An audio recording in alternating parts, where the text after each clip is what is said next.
Plus de 2119 milliards d'euros sont placés en assurance vie en France. Et pourtant, la majorité des gens ne savent même pas ce qu'ils ont ouvert. Certains pensent que c'est bloqué 8 ans, que c'est sans risque, que c'est réservé à une infime partie de la population. Spoiler, tout ça c'est faux. Dans cette vidéo, tu vas comprendre premièrement ce qu'est vraiment une assurance vie, comment elle fonctionne, ce que tu dois mettre dedans et surtout les erreurs à éviter absolument ainsi que 4 principes clés à suivre pour bien investir via une assurance vie. Déjà, il faut que tu comprennes une chose essentielle. Une assurance vie, ce n'est pas un placement. Non. Et ça, c'est l'erreur numéro 1. Ce n'est pas comme une action, un ETF ou de l'immobilier. L'assurance vie, c'est une enveloppe fiscale. Imagine une boîte de chocolat. Donc la boîte, c'est ton enveloppe fiscale. PEA, CTO, PER ou même assurance vie, donc ici en l'occurrence. Et les chocolats à l'intérieur, ce sont quoi? Ce sont les actifs financiers, comme des ETF, des obligations, des SCPI. Donc l'assurance vie te donne simplement un cadre fiscal. Mais derrière, c'est ton allocation, ton horizon de placement, ta tolérance au risque qui vont déterminer ton résultat, ta stratégie. Ça, on en reparlera juste après. Mais déjà, il y a deux idées reçues que les gens confondent. Premièrement, l'argent est bloqué 8 ans. C'est probablement le mythe le plus répandu. Et ça, c'est malheureusement totalement faux. Tu peux retirer ton argent, donc via une assurance vie, tu peux retirer ton argent quand tu veux, sans attendre, sans justification. Alors pourquoi tout le monde parle de ces 8 ans? Parce que pendant les 8 premières années, rien ne se passe. Par contre, au bout de 8 ans, là, tu as un avantage fiscal, un bonus fiscal. Parce qu'avant 8 ans, tu as la fiscalité classique. Par contre, après 8 ans, tu as une fiscalité allégée qui passe de 24,7 sur tes plus-values au lieu de 30%. Et en plus de ça, tu as droit à un abattement sur tes gains de 4 600 euros par an seul ou 9 200 euros par couple. Donc ton argent n'est pas bloqué, il est juste récompensé si tu es patient. Deuxième grande idée reçue, c'est que on pense que l'assurance vie, c'est comme une assurance décès. Et non, une assurance vie ne sert pas à assurer ta mort. C'est même l'inverse. Elle sert à organiser ton patrimoine de ton vivant. Concrètement, ça sert à investir, à faire fructifier ton argent, à préparer tes projets de vie et même transmettre, et ça c'est très puissant, ton capital intelligemment. Donc tu peux investir pendant 20 ans, faire grossir ton capital et ensuite transmettre comme tu le souhaites, avec une fiscalité qui est plus optimisée comme on vient de le voir. Maintenant que tu comprends que l'assurance vie n'est ni bloquée ni un simple produit d'épargne, la vraie question c'est comment ça fonctionne concrètement et surtout quelles sont les possibilités d'investissement. Déjà, quand tu ouvres une assurance vie, tu passes par un contrat avec un assureur, tu déposes de l'argent et tu choisis comment cet argent sera investi. Par ailleurs, aussi à savoir, tu bénéficies d'une garantie légale de 70 000 euros maximum par assureur en cas de faillite grâce au fonds de garantie des assurances. Ça, c'est important à prendre en compte également. Donc, quand tu ouvres une assurance vie, tu as compris que tu ne mets pas juste de l'argent sur un compte. Ici, tu vas choisir, tu dois choisir où ton argent sera investi. Et pour cela, tu as deux grandes familles de supports. Le premier, c'est le fonds euro, et le second, ça va être les unités de compte. Alors, le fonds euro, c'est le support le plus sécurisé. Ici, ton capital, il est garanti. Ça veut dire quoi concrètement? C'est si tu mets 10 000 euros, tu ne peux pas descendre dessous des 10 000 euros. Ça peut être rassurant, mais évidemment, tu t'en doutes, il y a un prix à payer, c'est que le rendement est faible, environ 2 à 3%. Ces dernières années, ça va dépendre de la situation des marchés en général, donc du marché obligataire. Donc le fonds euro, c'est idéal pour sécuriser une partie de ton capital et ça reste intéressant si tu es prudent. Mais évidemment, c'est limité pour réellement développer et faire évoluer ton patrimoine. Le fonds euro, bah, c'est clairement le côté sécurité, mais clairement, hein, une sécurité qui ralentit ta progression, personnellement, je trouve. C'est bien si, par exemple, tu as besoin de tes fonds dans les 2-3 prochaines années, par exemple. Ensuite, tu as les unités de compte. Là, on va changer complètement de logique. Ici, ton argent est investi sur les marchés. Avec les unités de compte, tu peux avoir accès à plusieurs actifs. Les ETF, des obligations, de l'immobilier, papier, donc les SCPI, des fonds diversifiés, du private equity, donc beaucoup plus de possibilités pour développer ton patrimoine, mais forcément, tu t'en doutes, il y a également plus de risques. Contrairement au fonds euro, ton capital n'est pas garanti, la valeur, elle peut baisser, comme augmenter, mais c'est aussi là que se trouve le potentiel, parce que sur le long terme, ce sont des supports qui permettent d'aller chercher de la croissance, de faire grandir ton patrimoine.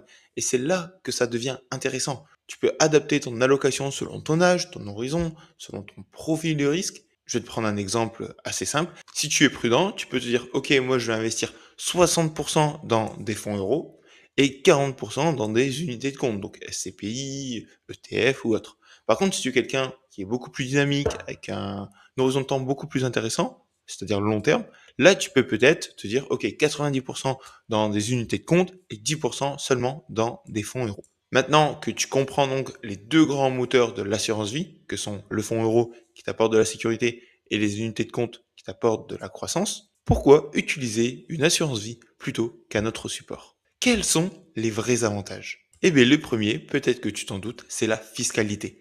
L'assurance vie est ce qu'on appelle une enveloppe capitalisante. Ça veut dire quoi? Tant que ton argent reste dans ton enveloppe, tu ne paies aucun impôt. De manière concrète, tu investis, tu fais des gains, tu réinvestis sans être imposé à chaque étape. Comme par exemple le compte titre ordinaire où là tu vas recevoir des dividendes mais tu seras imposé. Ici ton argent va travailler sans être freiné par l'impôt. Donc c'est un très bel avantage. Et deuxièmement, c'est ce qu'on a vu juste avant, tu as après 8 ans une baisse de la fiscalité et un abattement. Comme tu peux le voir sur le graphique, tu as donc une imposition à 24,7 au lieu de 30% et tu as un abattement chaque année sur la partie de tes plus-values. Donc, tu peux retirer une partie de tes gains chaque année avec peu ou pas du tout d'impôt. Deuxième levier, c'est la transmission. Et ça, c'est un énorme avantage que propose l'assurance vie. C'est probablement l'un des plus grands avantages de l'assurance vie. Tu peux transmettre jusqu'à 152 500 euros par bénéficiaire sur tout versement avant 70 ans. Et ce, tous les 15 ans. Je vais te prendre un exemple. Si tu es seul avec deux enfants, tu peux leur transmettre deux fois 152 500 euros tous les 15 ans, soit 305 000 euros sans droit de succession. Si vous êtes un couple avec deux enfants, ici, on va doubler, c'est-à-dire 610 000 euros. C'est pour ça que la transmission via l'assurance vie peut être un levier extrêmement intéressant. Avec cette enveloppe de l'assurance vie, tu choisis librement tes bénéficiaires, tu choisis donc les personnes à qui tu veux transmettre ce capital, tu peux avantager certaines personnes et tu peux transmettre plus facilement. Et ça se fait également via une clause bénéficiaire, celle qui décide qui reçoit l'argent, combien et dans quelles conditions. Attention évidemment à bien le mettre en place. Ici, c'est toi qui décides à qui va ton argent et pas l'État. Voici l'avantage de l'assurance vie. Donc c'est extrêmement puissant dans une logique patrimoniale. Et troisième levier, c'est la flexibilité. Contrairement à ce que beaucoup pensent, l'assurance vie est flexible. On l'a déjà dit, mais tu peux investir quand tu veux, tu peux retirer quand tu veux, tu peux modifier ton allocation, tu as une gamme de produits d'investissement qui est assez variée, selon les assurances vie évidemment. Tu peux donc sécuriser une partie de ton patrimoine, tu peux prendre plus de risques sur une autre partie, tu peux l'adapter selon ta stratégie de vie. Exemple concret, tu as, je sais pas, 30 ans, tu commences avec un investissement qui est beaucoup plus dynamique, avec plusieurs ETF, avec du private equity, puis avec le temps, tu sécurises progressivement pour obtenir un revenu passif en réallouant ton portefeuille vers peut-être plus de SCPI par exemple. C'est une possibilité. Donc si on reprend tout ce qu'on a dit, l'assurance vie te permet d'investir avec une fiscalité optimisée, de transmettre intelligemment et de garder une grande flexibilité. C'est pour ça qu'elle est autant utilisée. Mais attention, ce n'est pas parce qu'elle est populaire qu'elle est bien utilisée. Et ça, il faut que tu le prennes en compte. Parce que la majorité des gens ont une assurance vie, mais font exactement les mauvaises choses avec celle-ci. Et c'est ce que l'on va voir. Première erreur, c'est de rester 100% investi en fonds euros. C'est l'erreur la plus fréquente, c'est-à-dire je ne veux pas prendre de risque. Sur le papier, ça paraît logique, mais dans les faits, tu prends un autre risque, le risque invisible de l'inflation. Ici, ton fonds euro te rapporte 2 à 3%, sauf que l'inflation, très probablement, est aussi autour de 2-3%. Résultat, ton argent, il augmente pas vraiment, et ton pouvoir d'achat, donc, il stagne et ou même il diminue. Exemple entre 2022 et 2023, avec l'inflation qui a fortement explosé. Deuxième erreur, choisir un mauvais contrat d'assurance vie. Penser que toutes les assurances vie se valent, c'est totalement faux. La différence se fait principalement sur les frais, les supports disponibles, sur la qualité des ETF, sur la flexibilité et les frais. Clairement, c'est un tueur silencieux. Donc la majorité des gens ont un manque à gagner considérable car ils passent par leur banque ou leur assureur traditionnel qui prend entre 2,5 et 4% de frais c'est juste énorme, hein, clairement. Par ailleurs, c'est de cette manière, en grande partie, que ces acteurs se rémunèrent, pour information. Et troisième erreur, c'est clairement déléguer sans comprendre. Donc la gestion pilotée par défaut. C'est quoi? C'est que tu vas laisser quelqu'un gérer pour toi. Donc sur le papier, c'est confortable, c'est même simple et sans effort. Mais dans la réalité, évidemment, tu t'en doutes, tu payes plus de frais, tu ne comprends pas ce que tu fais et les performances ne sont pas forcément les meilleures, ne sont pas forcément au rendez-vous. Donc oui, déléguer, après, ce n'est pas forcément mauvais. Non, pas du tout. Mais ça doit être un choix qui est réfléchi et pas une option par défaut. Tout en choisissant évidemment un acteur qui est cohérent avec tes valeurs, où il n'y a pas de conflit d'intérêt comme tu peux retrouver avec tes banques ou tes assureurs. Donc si tu dois retenir une chose, l'assurance vie n'est pas le problème, c'est la manière dont tu l'utilises. Et justement, maintenant que tu sais ce qu'il faut éviter, voici 4 principes simples que je te recommande de suivre. Premier principe, opte pour une assurance vie en ligne. Aujourd'hui, il y a énormément de différences entre les assurances vie classiques, les banques, les assurances traditionnelles et celles en ligne. Les assurances vie en ligne offrent beaucoup moins de frais, beaucoup plus de choix, notamment avec les ETF, et plus de flexibilité. Et n'oublie pas, moins de frais égale plus d'argent pour toi. Principe numéro 2, privilégie la gestion libre. L'objectif n'est pas de subir ton investissement, c'est de le comprendre. Avec la gestion libre, tu choisis toi-même tes supports, tu maîtrises ton allocation, tu réduis les frais et surtout, tu deviens acteur de ton patrimoine et pas uniquement spectateur. Principe numéro 3, choisis un contrat solide. Toutes les assurances vie ne se valent pas. Regarde l'ancienneté du contrat, la réputation de l'assureur. Un bon contrat, c'est une base saine sur laquelle construire. Parce que tu ne vas pas investir uniquement sur 2 ans.